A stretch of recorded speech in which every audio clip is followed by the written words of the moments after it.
And we're on, right? Because we're good. Yeah. Good. We're good. All right. Hello, hello, hello. Welcome back to the Guardian Project podcast. This is episode 92. I'm your host, Andy, and I am just 7 unsummons in a trench coat. 7 unsummons in a trench coat? Yeah, it's a makeshift cyclonic rift. Nice. That would take a lot to get through 7 unsummons. How many times you blink in that Archaeomancer? I mean, there's loops. There are. I mean, I'll find the loop. You will. I will make a deck now. 7 unsummons in a trench coat, and I will play unsummon and try to play it 7 times. New deck. Yeah, I think you should do it. And you should have Unsummon Skull on that. I absolutely should have Unsummon Skull join us for that game. Yeah. All right. And I'm your other host, Mike, and it's St. Patrick's Day this week. So I was trying to come up with my pun. I discovered that there was exactly 1 leprechaun in MTG. Oh. So for the spirit of the holiday Irish, there was more than 1 leprechaun in MTG. What is the leprechaun that's in MTG? It is. Is it Aisling Leprechaun? AISLING from Legends. Oh. Please listen carefully. Yep. 1 green, 1/1. All creatures that block or are blocked by leprechaun become green creatures. Use counters to indicate changed creatures. Cost to tap, maintain, or use a special ability of target creature remains entirely unchanged. So if you want to make your opponent's creatures green, you should play Aisling Leprechaun. That's what you should do. That's what you should do. Because you want to give your opponents more green. That's it. You know? And this is the show where we talk about all things Magic the Gathering. But mostly Commander. So I finished a deck.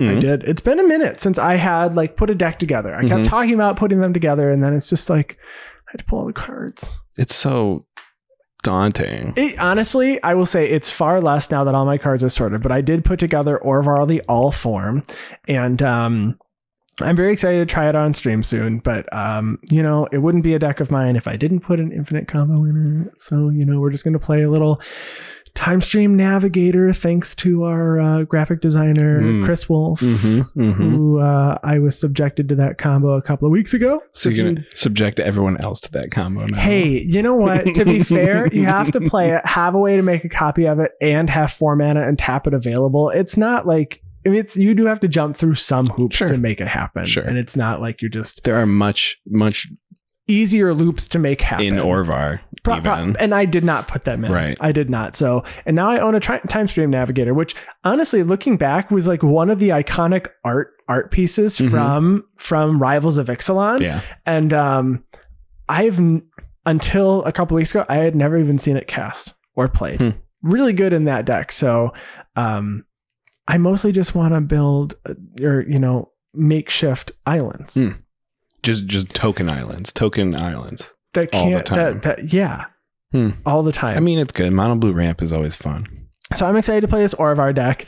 I don't know how nasty it'll be. To be honest, when we saw the deck that was on our stream, it did nothing for a while until it did what it did. Right? I mean, it wasn't being oppressive in any way, shape, or form. It looked like it might have the ability to when looking at the deck list, but it wasn't like that in actual gameplay. Yeah. So I would like to play it and see if this is a better fit for a mono blue deck than the mono blue Baral counter spells that I used to play. Right. Or the mono blue Maloku the Clouded Mirror combo that I used to play, which that one was fine. It was just very inconsistent and actually kind of sometimes unfun even for me to play because you're swinging with the illusions, which are not strong. So everybody just watches you play. Right. Yeah. Well, I also made a deck. I didn't build it in paper, but I did brew it. And you found it on my Architect when you were looking for a deck list for posting YouTube video for our stream. I did. And I honestly didn't even say anything. I was like, I wonder what this is. I wonder what I'm going to be subjected to in the next couple of weeks. Yeah, so this is why I normally build my decks on private so that people can't see them. So what did we build? It's super janky. I call it Mono Green Arden, and I'm really infatuated with Arden's triggered ability to change the target of auras and so many different things you can do. I have an Arden like curses deck right now. And everyone is making like the art and equipment deck and auras deck where it's Voltron style. So this is another take on an Arden deck where I use as many of the green land enchantments as I can, and it's kind of trying to create what is that 4 mana enchantment that got banned in so many different formats that untaps all your lands at your end step? Wilderness Reclamation. It's kind of a pseudo Wilderness Reclamation. What I'm trying to do when I move to my combat step, I tap like all my lands except for 1 for mana, and then move all of my mana making auras to my last land, and then tap that for mana. And so I have just a bunch of mana in my mana pool and cast an instant speed green-white X spell. Green. I mean, there is the one that makes tokens. March of the Multitudes is a pretty good one. There's a bunch of ones that'll have me just like gain life and stuff. So life gain's kind of a pseudo strategy, but I only play 1 basic plains, and every other card is a forest except for Deserted Temple, because that one's just really good with untapping my lands again. So it's kind of budgety and it is super jank. But it'll be a fun build. Kodama is the partner to Arden, by the way.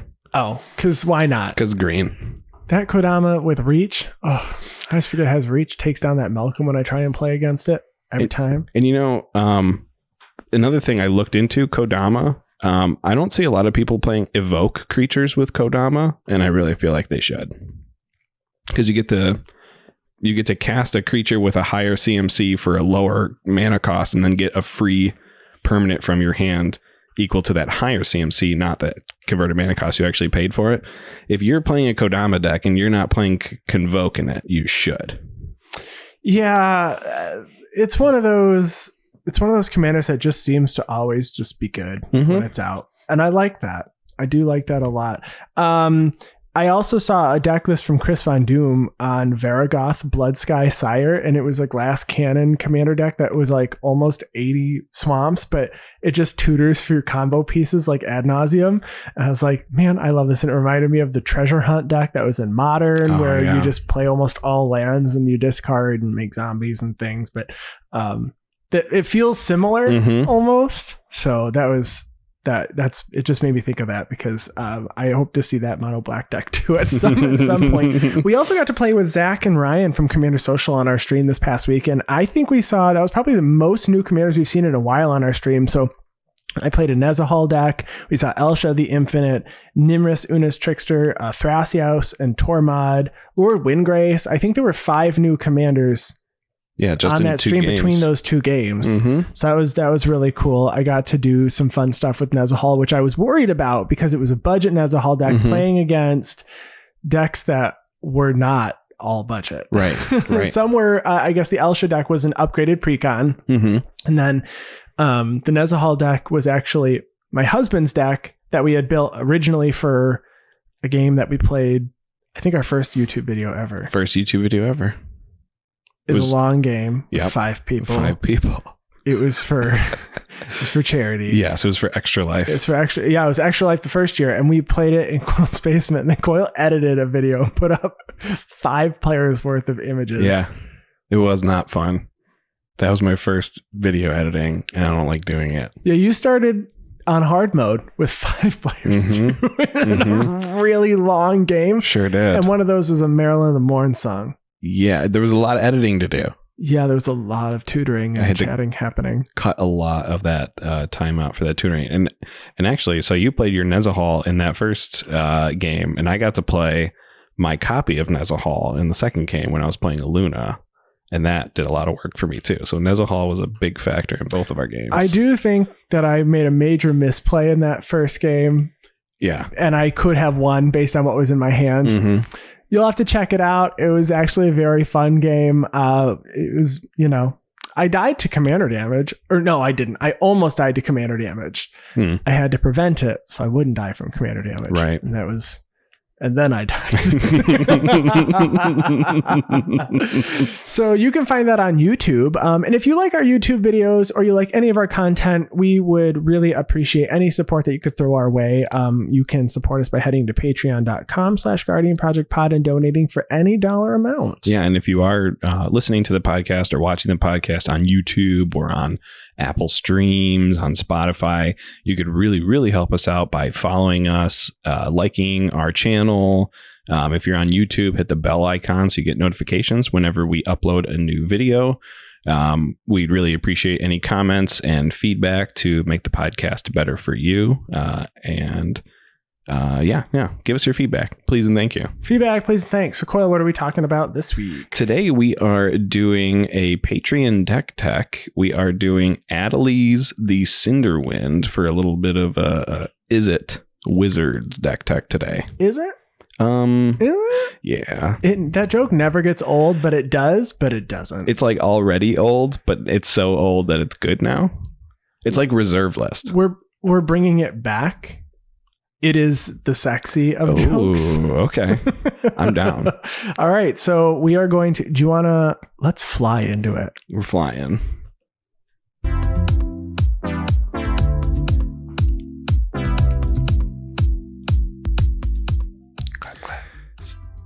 I'm sorry. I'm so sorry. You always got to clap. It's like the Friends theme. It's like the Friends theme. You know, if you don't clap when that song is on, are you really watching Friends? The answers, you are still watching Friends, but you should still clap. Well, Netflix asks me at like every 4 episodes or whatever if I'm still watching Friends. So the answer is it depends yes? if I'm awake to click yes on the controller or not. So this week we are talking about Andy Bentley's Adeliz the Cinder Wind deck. So thank you, Andy, so much for your support. We are doing a deck tech on this deck, which is a blue-red wizard tribal deck that is focused on commander damage. Mm-hmm. So Adeliz the Cinder Wind is a 2/2 human wizard for 1, a blue and a red with flying and haste that says whenever you cast an instant or a sorcery spell, wizards you control get +1/+1 till end of turn. So wizard tribal, swinging in for commander damage. And I like this take on wizards because in most of the other wizards decks, you're likely playing with just combos as the main win con, and they're not really focusing on some aggressive strategy that's just swinging in all instances. I have a Kaza Royal Chaser deck, and it's a wizard deck, but I am certainly not swinging in for commander damage. Right. I think like when that Inala pre-con came out, the Grixis Wizards ones, people really started building wizards more and more, and wizards are known for their enter the battlefield effects more than anything else. So this is going to allow you to turn your wizards sideways, and they're going to be really big. And they're going to do fun stuff. Yeah, Azami Lady of Scrolls is a pretty popular commander for wizards as well. But I mean, you're in mono blue, so you can't play any of the red wizards. But looking at the top 10 blue-red commander decks based on EDHREC, a lot of the themes are based on drawing cards and really casting spells. But you could argue like Zindersplit and Okon or Brutaclad or Riel the Everwise are combat-based, although they are still casting spells themselves. But specifically for Wizard Tribal, there's 1,045 Wizard Tribal decks, and Adeliz is, in fact, the most built of those tribal decks. So... Let's dive into this. Yeah. So looking at the creatures, there's 17 creatures, including Adeliz here.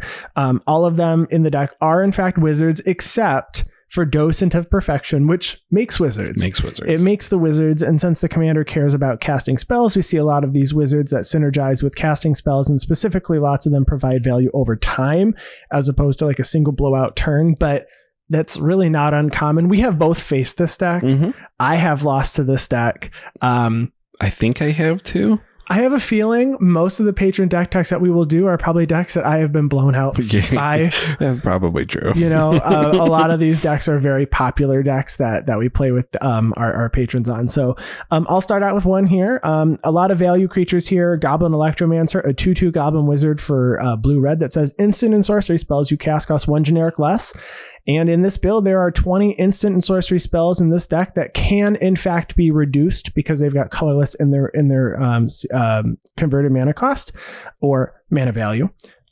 it's a weird change. I'm going to try working on that because Okay. we're going to be changing that, and then many come, down from 2 mana to costing a single mana. Right. So that's great value. Yeah, for sure. I mean, this deck is really trying to stay low to the ground. I mean, we're going to talk about the mana base later, but it's aggressive, I would say, in its mana base in terms of, it needs, when it taps for mana, when you're tapping mana to cast your spells, you're tapping for a color. Yes. Like it's always Absolutely. going to be. You're not using generic mana all the time. No, Yeah. You're definitely looking for color here. So our next value wizard here, Value Wizards. That could be like a good storefront name. There you go. Wizards Value Store. Value Wizard Store. So the next value Cheers wizard. by Andy. Cheers by Andy. Is Dreadhorde Arcanist. Recently banned card in Legacy. Banned in Legacy. It's banned somewhere. Dreadhorde Arcanist is a 1/3 zombie wizard with trample. It says whenever Dreadhorde Arcanist attacks, you may cast a target instant or sorcery spell with converted mana cost less than or equal to Dreadhorde Arcanist power from your graveyard without paying its mana cost. If the spell would be in your graveyard, if your spell would be put into your graveyard this turn, you exile it instead. So this Adeliz deck plays a lot of really low CMC cards, as we just talked about. It's trying to cast as many spells as it can in a single turn to make use of Adeliz's trigger.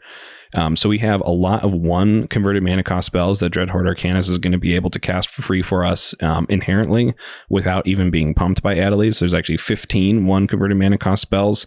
But then once Adeliz starts getting going and you start casting a few spells before you move to combat, hopefully your Dreadhorde Arcanist is going to be even bigger than that. And you're going to be able to cast some of these larger spells for free. Like maybe you're going to be able to cast like a cryptic command for free from your graveyard or something. So definitely going to be a really big value creature as time goes on in the game. Yeah, if you even pump it by just 1 single power, to get it to 2 power, you actually add 16 additional spells that are actually in the deck, that if they're in your graveyard, I mean, that's you're at 31 spells. I mean, that's it feels like the majority of your deck almost at that point.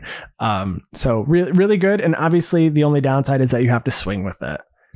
Right. Well, and you're also, I guess the one thing I was thinking of is this deck doesn't have the ability to mill itself or anything. So you're only going to be able to cast spells that you either had to discard because you don't have something making it so you don't have a maximum hand size and you have more than 7, or you've already cast it.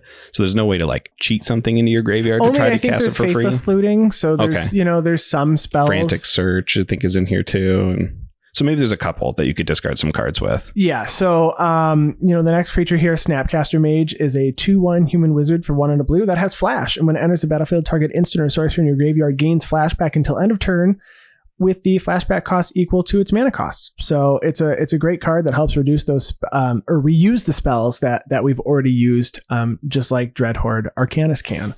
Mm-hmm. Yeah, no, I don't actually own a Snapcaster Mage. I know you finally got a Snapcaster. I literally got one this weekend. Yeah, for your Orvar deck, I assume. For my Orvar deck. Okay, so I always, when I'm making a deck, anytime I need a Snapcaster, I replace it with Torrential Gearhulk because I own copies of Torrential and I don't own Snapcaster. So I kind of wanted to make a good parallel here as to why Torrential Gearhulk is not being played in this deck. Number one, it's not a wizard. So you don't need any more reason for this particular deck, for this Adeliz Wizard Tribal deck. But it's also 6 converted mana cost, which would be just absolutely huge for this deck. It doesn't run a lot of fast mana to be able to pump that out. Right. On top of the fact that Torrential Gearhulk is usually something that you cast on somebody else's turn to flash in both a blocker and probably a counter spell. And in an Adeliz deck, you're trying to focus most of your mana and your spell casting on your own turn. Yeah. Specifically instant speed, but you want it on your turn, likely during combat. Yes, exactly. So I did pick up a Torrential Gearhulk, but understandably, it's not a wizard, so it doesn't necessarily fit. But I think, to your point, we're not running many fast mana or just rocks in general. So you're probably just going to curve out as the game goes on. Yep. There's some, but not a lot. I think our next wizard actually here, not our next wizard, our next creature here is actually the close to the top, if not the top of our mana curve, and that's Docent of Perfection. Docent of Perfection. One of those cards that for a while it was really expensive, and I'm surprised it is not played as much as it is, but there are only 2 5 CMC creatures in the deck, so Probably one of the most useful, though. Docent of Perfection, a 5/4 flying insect horror for 3 blue. So it's the only non-wizard. It says when you cast an instant or sorcery spell, put a 1/1 blue human wizard creature token onto the battlefield. So I know that we are talking about a wizard tribal deck and it's only running 17 creatures, but it's not. It's running more because you're probably going to get a couple of human wizards off of this. It says, then if you control 3 or more wizards, transform Docent of Perfection. So it's a flip card from the Shadows over Innistrad block. The flip side is Final Iteration, an Eldrazi insect that has flying and says wizards you control get +2/+1 and have flying, and then still maintains the clause of whenever you cast an instant or sorcery, you make a 1/1 human wizard. So this can get out of hand. It's at the top of the curve 5 CMC, but it's going to flip probably immediately. Mm-hmm. You only need 3. It's not 1, but your commander and 2 cheap wizards, and then it coming out. Giving that evasion of flying, absolutely necessary in this deck. Oh, it's huge. I mean, Adeliz can make them strong enough so that you can get through things on the ground. Like 2 or 3 spells will make most of your wizards at 3, 4, 5 power. Mm-hmm. This card might be one of the most important cards in the deck, I think. Yeah, sure. I mean, and you mentioned that not a lot of people run it anymore, and I think that's because when you're looking at what this card fills, the slot it fills in a deck, it's a token creator from instant and sorceries, but this one specifically making wizards is why it fits here, and why you're not running a young pyromancer, right, or the mystic, the 4-mana mystic that makes 1/1 birds. Oh my gosh, it's not Monastery. Well, the Monastery Mentor's in white, but yeah. No, Murmuring Mystic. Murmuring Mystic. So, because they're not making wizards, that's why you choose to use Docent. But maybe in other decks, you want something that is lower converted mana cost to make your tokens, and that's why. But this one, tons of added benefit. Yes. So the next 2 creatures, I kind of want to talk about them together because they kind of fill the same role. And that's Storm Chaser Mage and We Dragonauts. So Storm Chaser Mage is a blue-red human wizard, 1/3 with flying, haste, and prowess. And We Dragonauts is for 1, a blue, and a red, a 1/3 fairy wizard with flying that says whenever you cast an instant or sorcery spell, We Dragonauts gets +2/+0 until end of turn. So it's not actually prowess, but it's kind of close. Prowess technically is non-creature spells, so they would trigger on artifacts as well. Mm-hmm. So that's why, if you were wondering why Adeliz doesn't say, all of your wizards get prowess or something like that, that's why. It's only instants and sorceries.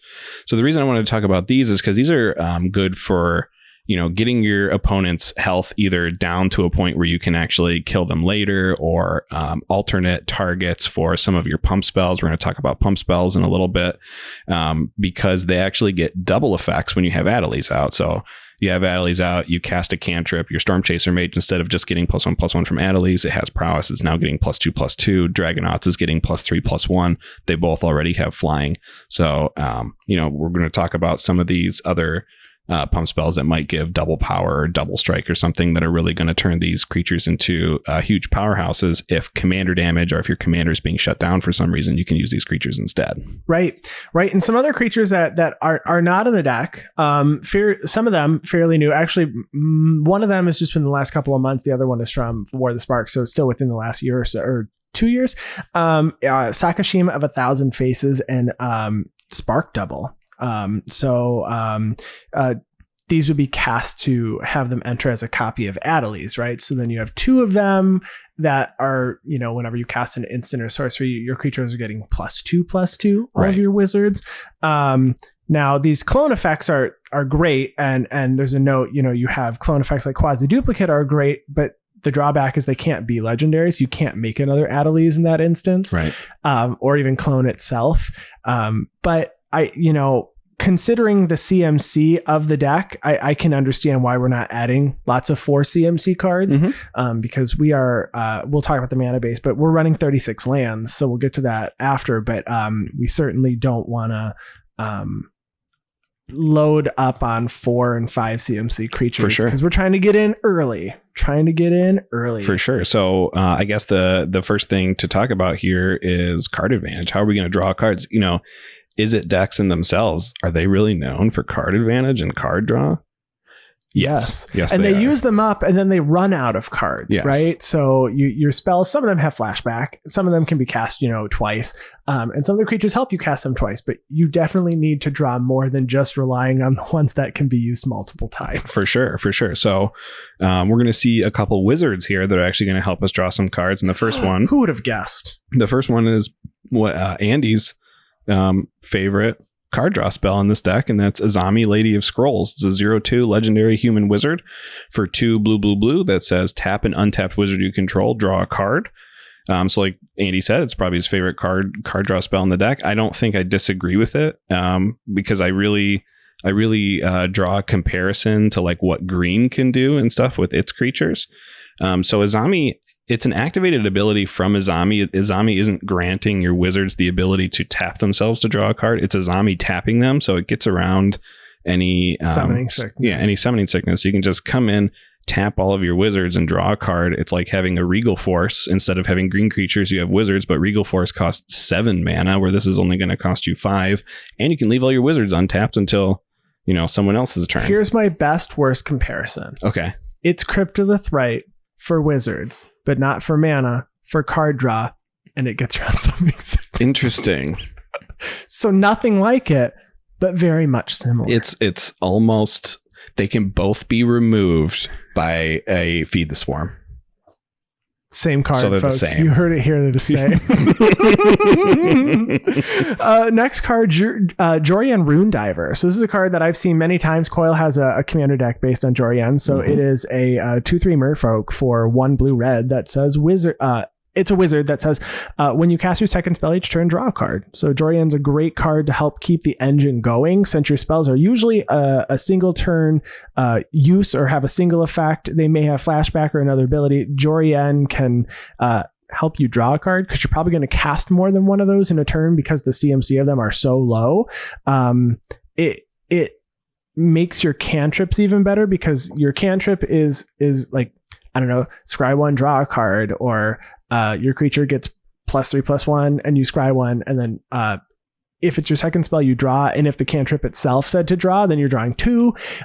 Just feels really good. I've seen Jorian draw people 3-4 cards over the course of a game, and sometimes that's all you need. Yeah, for sure. Like you said, I have a Jorian deck. This looks very similar to my Jorian deck when I just look at the deck list and all the cantrips and everything in it.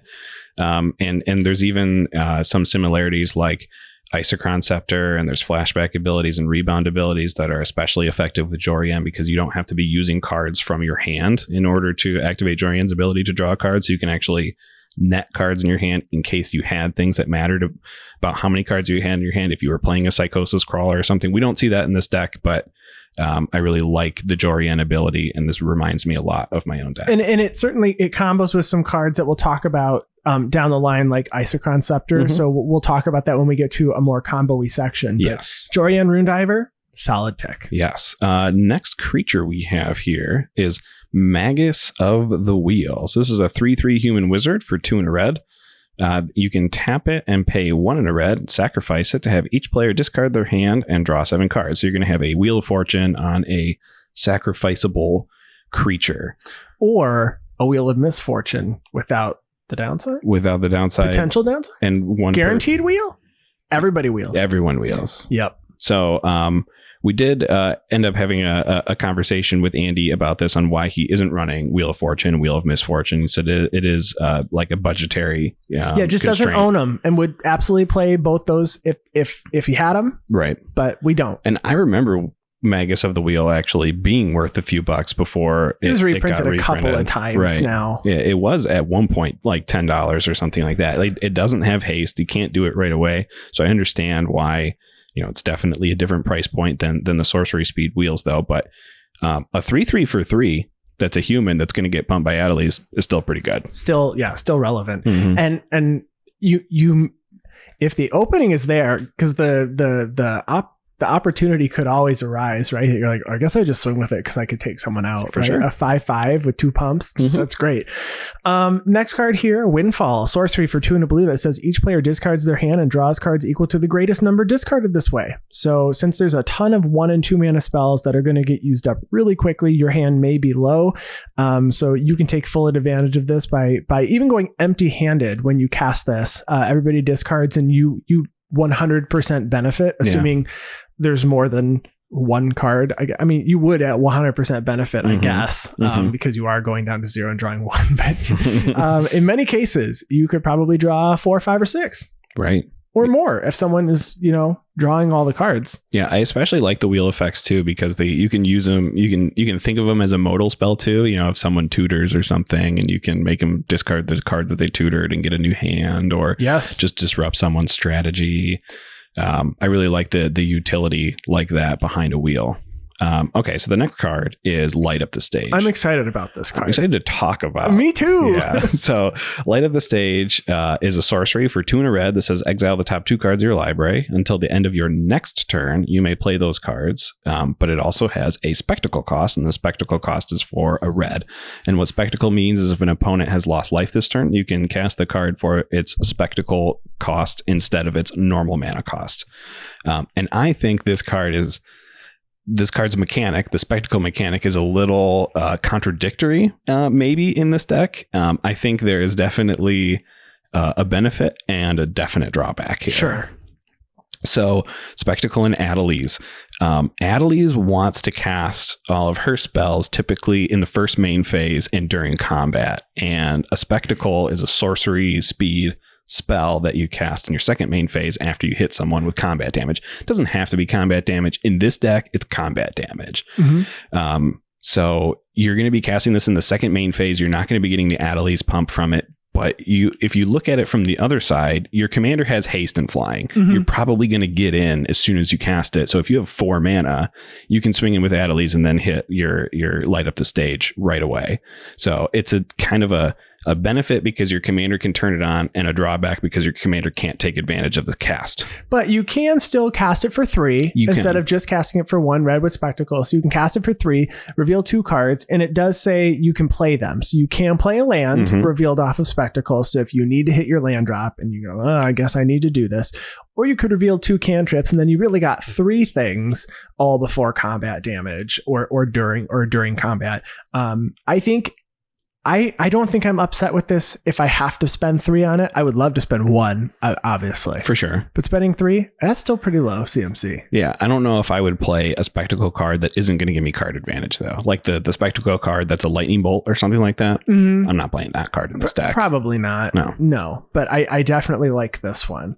So it's great in something that a mechanic I would like to also see return, because this deck could certainly take advantage of them depending on what it does. But again, it's probably best to cast them before combat. Yeah, definitely. So this deck is getting in with commander damage. That's the name of the game. So let's look at some of those spells that are going to help get there with that damage on top of just the pump that Adeliz is giving when you cast instants and sorceries. So the commander has flying and haste and is really poised to be able to get in unblocked just with the invasion right. With the invasion. Adeliz, the invasion. It's a new movie. So inherently able to get in with the evasion that it has. And there's, as long as someone doesn't have a flyer, you're going for them. So right. Yeah. Usually someone puts out their giant scary flyer and you're like, well, at least I have a turn to get a blocker out or something. You don't get the opportunity there with an Adeliz. It has haste. So it has haste. So the first card here, Titan Strength, is an instant for 1 red that says target creature gets +3/+1 until end of turn and scry 1. I mean, Adeliz is already a 2/2, so you cast it gets +1/+1, so it's a 3/3, and then it's getting +3/+1. It's already at 6. Yeah. It's a 6/4 coming in for commander damage, and that's only 1 spell. I assume you're going to cast more than 1. I mean, you're probably going to cast more than 1. Now, you might not always get in an Adeliz blowout turn where you're getting 21 in a turn, But as we continue through the list, you might. Yeah. So on the next card that we're going to talk about is Teamer Battle Rage. So Teamer Battle Rage, not in the Teamer colors. It is in. It's in one of the those Teamer are colors, the Teamer but colors. it's not Teamer. Okay. Even though it says Teamer is the first word. Well, the dex isn't, so. So it's Teamer Battle Rage. For 1 and a red, it's an instant that says target creature gains double strike until end of turn, but also has Ferocious. So if the creature is power 4 or greater, it also gains Trample. Not sure how relevant that Trample text is going to be since you're already flying. It's going to be relevant in some situations, sure, but I don't know how many situations, but it's really the double strike that's going to do it. So it's going to pump all of your wizards by 1 just by being cast, and then most likely you're going to be giving Adeliz double strike. So at the very minimum, it's going to be 6 commander damage coming in just from this one attack. But you also have a card called Assault Strobe, which is a sorcery for 1 red that does the same. Well, doesn't give trample, but for 1 red, you have a sorcery that says target creature gains double strike until end of turn. Also going to make Adeliz a 3/3 double strike. So obviously you don't want to cast both of these in the same turn, but being able to give Adeliz double strike 2 turns in a row and throwing in 1 or 2 other spells in there, you're going to be able to take out at least 1 person with commander damage. Yeah, so the next one, Unleash Fury, is an instant for 1 and a red that says double the power of target creature until end of turn, which is that's good. It's really good. So let's say you cast the Titan Strength, and now you have a 6 power Adeliz, and then you cast this, and it gets the +1 to 7, and then you double it to 14. Mm-hmm. Double strike. Yeah. It's just on top of the fact that there are 6 spells in this deck that are spell doublers, like Twin Cast and Dual Caster Mage and other instants. We've also got 1,000-Year Storm as an enchantment that would go crazy. 1,000-Year Storm goes crazy with this double damage or double your power thing. Absolutely. Yeah, double your power 4 times in a row or something like that. And you have an Oaken and Cinder Split deck. You know how that goes when you just double your power like 22 times in 1 turn or something like that. Oops. Got you there. You know what? I wonder, now that I think about this, it's not a wizard, but I wonder if Ketis would be. Ketis the Hidden Hand? No, that's Kethis. That's Kethis. Ketis is the Ketis Emberclaw familiar, and it says whenever a commander you control deals combat damage to an opponent, deal that much to each other opponent. It might be a little too cute. I mean, that might not, but it costs 2. It's not a wizard. It's a lizard. Oh, it's close. I think close, but it's an L instead of a W. I think Andy should add it so we can call this Lizards and Wizards. It's the Lizard Wizard. There's a lizard with prowess from Amonkhet, so you can add 2 lizards. That way you can actually call it lizards. I'm just thinking out loud here. That sounds like fun too. Oops, I just dealt you commander damage, and I also just took everyone else out. And Ketis only costs 2, so it might, interesting. It's on curve. It really is. It really is. So, and then following that up, how about another pump spell, Invigorated Rampage? It's another instant for 1 and a red that says choose 1. So you got 2 options here. Either target creature gets +4/+0 and trample, which would be really good on your commander, or 2 target creatures get +2/+0 and gain trample until end of turn. So looking at this and how I've seen the deck played, I wonder if I actually choose option 2, because chipping in with more damage might be more useful, because your Adeliz is giving likely itself and another wizard the +1/+1, and then if you give them each +2/+0, I think you're getting more overall. Yeah, they're especially if they have a blocker. Right. So both of your creatures are going to get +3/+1 instead of one of your creatures getting +4/+0. So you get 2 more, or +5/+1. Yeah, +5. So you get 1 more power. Yeah, I think if you have 2 creatures, and then even more power if you have more than 2 but creatures. I guess and it's nice though that it's situational, right? Because you give the +4/+0 to your commander if you can get in with commander damage. Yeah. If you got that double strike. Well, and it gives a trample too on top of it. So it's like double. Whoa. Listen, I've died to this deck. I've seen it. I've seen it. We've all seen it happen. And on top of all of that, just some good Izzet cards that you can play in the deck at instant speed. You're swinging with your Adeliz and someone's like, oh, I'm going to path to exile your Adeliz so I don't get hit by it. Well, you just counter it with your counter spells because we're playing a decent, protection package here. We have 6 counter spells, a deflecting swat, and a cyclonic rift in here to protect Adeliz. And I mean, you can leave up your mana and be like, hey, don't touch Adeliz. Otherwise, you're going to get hit for even more because I'm going to counter whatever you do to try to kill Adeliz. It's just going to get stronger. I mean, I would not be surprised consistently seeing this deck cast 6-7 spells in a turn because a lot of them replace themselves with another spell. For sure. I love it. So that control package is great, but really all spells are pump spells in this deck because of Adeliz. So moving on to our rocks. The deck is actually only running 3 rocks, but 4 artifacts total. So we've got Soul Ring, Arcane Signet, and Thought Vessel. So there is a chance that you could draw more cards than you can hold. There's a Reliquary Tower as we get further down the list. So Thought Vessel is a little redundancy there for you to be able to have extra cards in your hand. But the last artifact here is a little combo artifact. I mean, it's a nice card that I like a lot. It's called Isochron Scepter. Yeah. So Isochron Scepter is a 2-mana artifact with imprint. So when it enters the battlefield, you imprint an instant with converted mana cost 2 or less under it. That is important to note that you do not name the card as you cast it. So if someone says, what are you going to exile under Isochron Scepter? When it's on the stack, you say, I'm not going to tell you. And then you say that's when you counter it. And then you say dramatic reversal when it enters the battlefield. No, you don't. No dramatic reversal grossness in this deck. Right. So no dramatic reversal, although I do think dramatic reversal would be good in the deck simply for that combo. Seeing how many mana rocks it has in it wouldn't be good with the mana rocks in here. But there are a ton of 2 converted mana cost instants or less that you can stick under this Isochron Scepter, whether it's a counter spell or a pump spell. A double strike spell, you can put your Team Battle Rage under it and make sure that Adeliz has double strike every single turn. You can really take advantage of this Isochron Scepter on top of the advantages we've already talked about with Jorian, with your card draw and that kind of stuff. Yeah, that's a lot. That's a lot of options. 21 instants or sorcery or instants, CMC 2 or less. Yeah, and I guess it's also important to note that Isochron Scepter exiles a copy of the card, and then you have a choice to cast that copy. So you do get to cast the card to get the Adeliz trigger to pump all your guys and stuff. It's not copy. You don't get a copy of the spell. You copy the spell and cast it.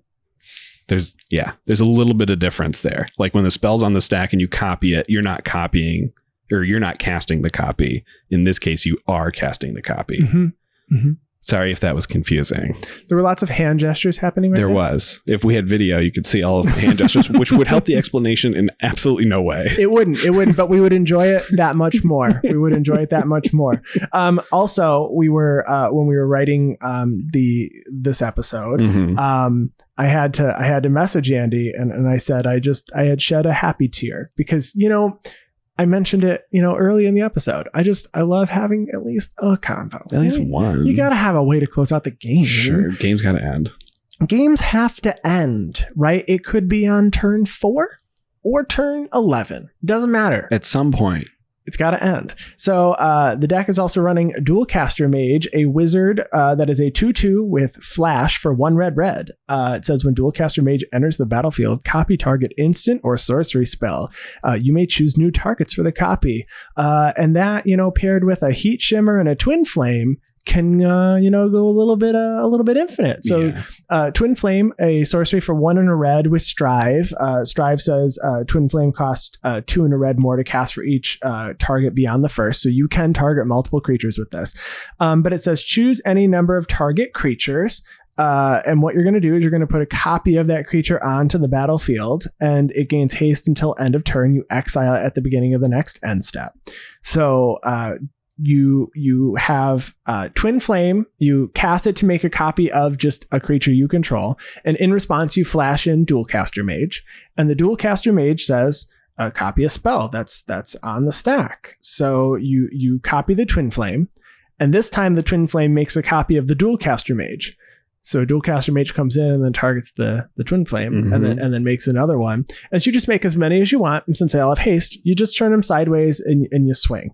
But we've also got Heat Shimmer. So Heat Shimmer sorcery, create a token that's a copy of target creature, except it has haste, and at the beginning of the next end step, exile it. So exact same deal here. For 2 in a red instead of 1 in a red, you do the same combo. Cast that Dualcaster Mage at flash speed, and go. Infinite Dualcaster Mages.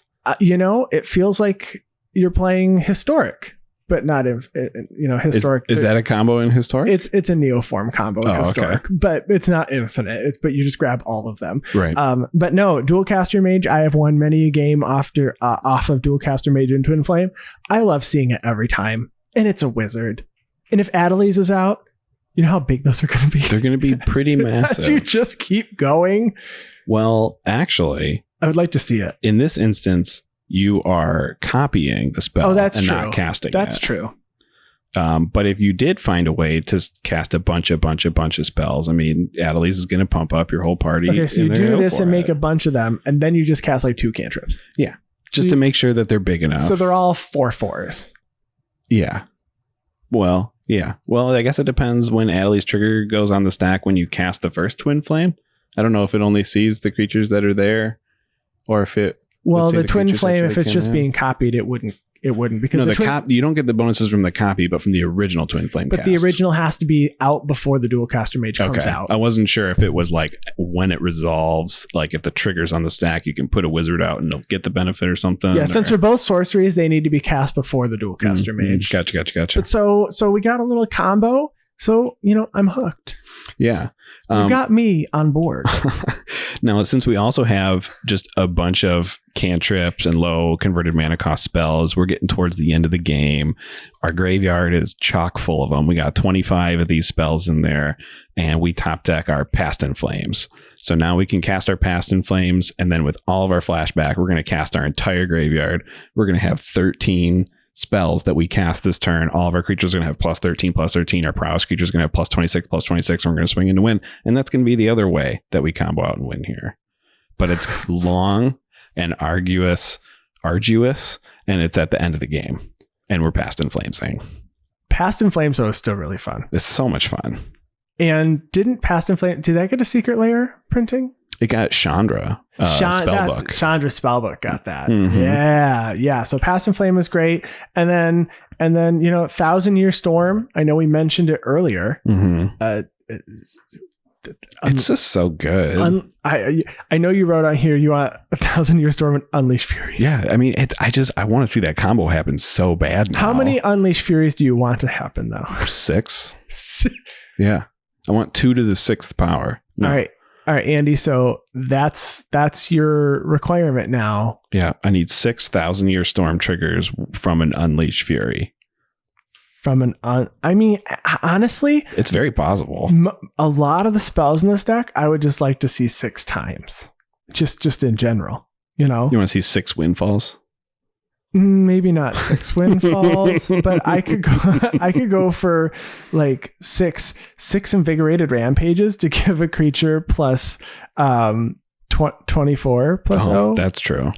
Or 2 creatures plus 10 plus 0. I guess if you're getting to that point, the only way you lose is like 12. with an Aether Spouts or something. So yeah, plus 12 or Titan Strength. You're gonna plus 3 plus 1 6 times and scry 1 6 times. Yeah, plus 18 plus 8. You just find the next spell you want, right? And then if you have another cantrip that says cast it and then draw it, it's a perfect situation. The only thing, and what most people say is 1,000-Year Storm costs 6 mana, and by the time you're at that point in the game, some people worry that it might not be worth it. I think in this deck, it's just fun. You just gotta. The other downside of 1,000-Year Storm is the first spell you cast doesn't get copied. So the parallel enchantment is Swarm Intelligence that just copies any instant or sorcery spell that you cast. So every spell is copied once. Where 1,000-Year Storm uses the pseudo storm effect. So the first spell you cast isn't copied, but the second spell you cast is copied. And the third spell you cast is copied twice. So it's, in this deck, it's probably better to run 1,000-Year Storm But again, yeah, you're right. It's a 6 converted mana cost enchantment. It's a lot to get out there. It is remove on site as well. It is. You want that card gone. Mm-hmm. So let's talk about the mana base here. So we got 36 lands. For the most part, the mana base is pretty standard. We've got 16 islands, 7 mountains. There's a Mystic Sanctuary, which I really like because that is a lot of islands. So Mystic Sanctuary says when it enters the battlefield, it enters the battlefield untapped, or it enters tapped unless you control 3 or more other islands. And if you do, it enters untapped, and you can put an instant or sorcery from your graveyard on top of your library. Yeah, and let's get it back. It's just some nice little value, and you definitely run enough islands to turn it on. Absolutely. Even to the point, you know what? I'm going to skip ahead to the 4th point in this list. Even to the point where you could run a High Tide in this deck, and I really think Andy, you should run a High Tide in this deck. You would like to suggest a High Tide edition? Yeah. So you're currently running 18 islands, which is half of your mana base because you have 16 basics, a Mystic Sanctuary, and a Steam Vents. You can replace your Vivid Creek with the new red-blue Snowland that also counts as an island, so that you can have a 19th island, so all your islands can tap for double. So what does High Tide say? So High Tide is a 1 blue instant that says until the end of your turn, whenever a player taps an island for mana, you add an additional blue to your mana pool. Okay. So it's going to be able to you're going to be able to empty your hand with whatever you have. But High Tide also can fit under your Isochron Scepter, so you could do this every single time it's your turn, and double all your islands. It's not going to double your mountains. You do have about 60% of your deck being blue cost pips, so it is advantageous to run a High Tide. I would suggest for your mana base that you should run a High Tide, Mr. Bentley. I like that you're talking to him directly. Yeah, I'm talking to you. A card that I would like to see added is Umaro Wizard. So this is one of the double face cards from Zendikar Rising. So Umaro Wizard is a 4/3 Merfolk Wizard on one side that says whenever you cast an instant, sorcery, or wizard spell, Umaro Wizard gains flying until end of turn. So it's a 4/3 for 5. That's not particularly great, but I mean, sometimes you just need a creature. And the other side, it just enters tapped and taps for 1 blue.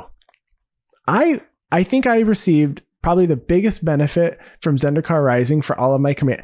A lot of people did not. Right. I don't know. I think these modal cards, top notch. Want them in every set until the end of time.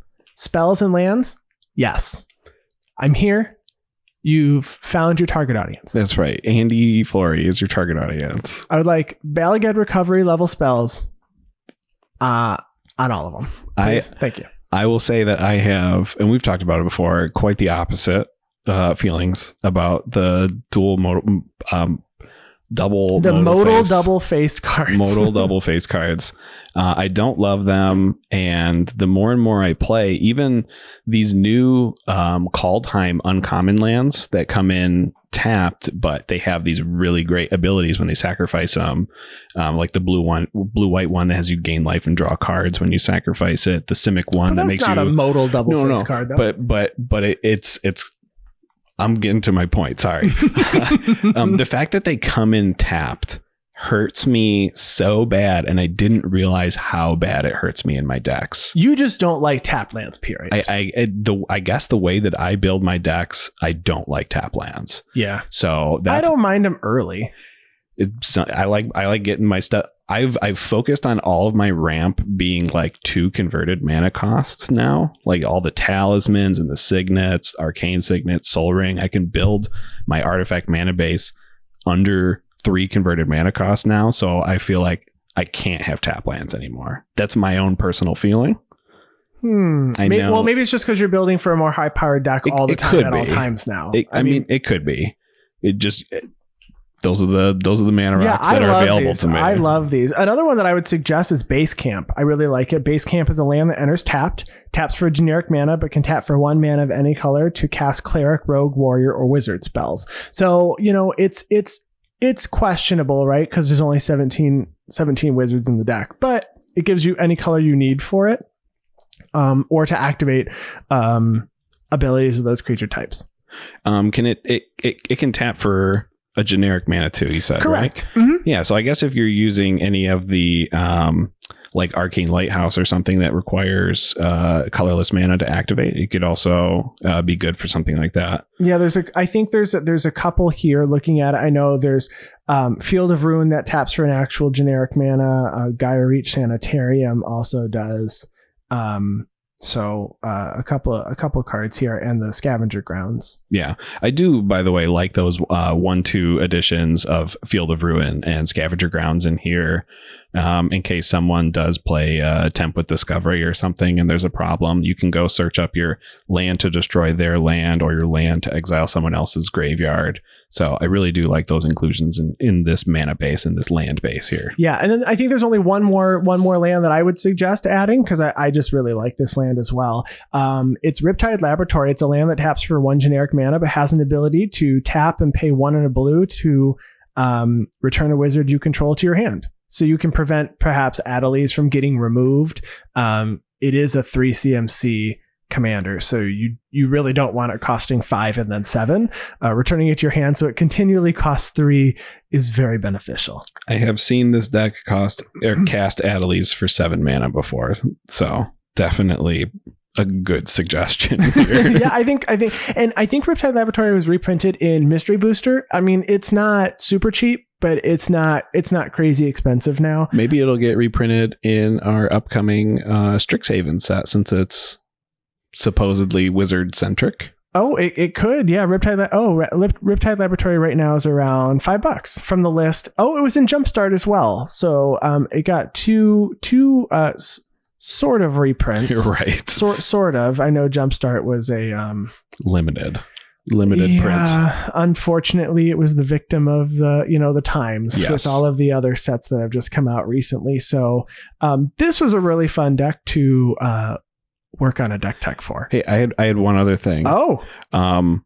Do you so even though Adeliz has flying, mm-hmm. do you know why Adeliz has legs? No. It's because Adeliz can trip. Yeah. Yep. It's true. It is true. She can trip. She can trip. To the win. To the win. Lots of pumps. To the win. Andy, thank you so much for submitting this deck for the Patron Deck Tech. And it is one of our tiers. So like we mentioned earlier, if you want your deck to be featured, head over and check out some of the rewards on our Patreon. We want to thank you all for listening this week. If you want to contact us, you can find our podcast online at theguardianprojectpodcast.com. You can find our social media on Twitter at GuardianPod and our gameplay videos on YouTube at youtube.com/GuardianProject. And we're also on Gmail. You can email us if you have any questions or suggestions or just want to chat at guardianprojectpod@gmail.com. I'm on Twitter personally at ATFlory. And you can find me on Twitter at WormCoilEngine. And of course, we want to give a special thanks to Ryan Nichols, our producer and editor. Thank you so much. Chris Wolf, who handles all of our graphic design. Thank you so much. Thank you so much to both of you. Thank you so much. Hey, thanks so much. Well, thank you. Hey, thanks so much. Thank you. Bye-bye. Bye. Thank you. Bye-bye. Bye-bye. We'll talk to you next week.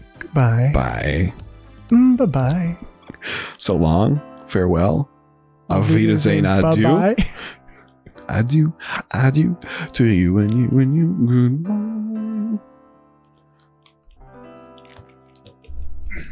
Goodbye. My ears are hot.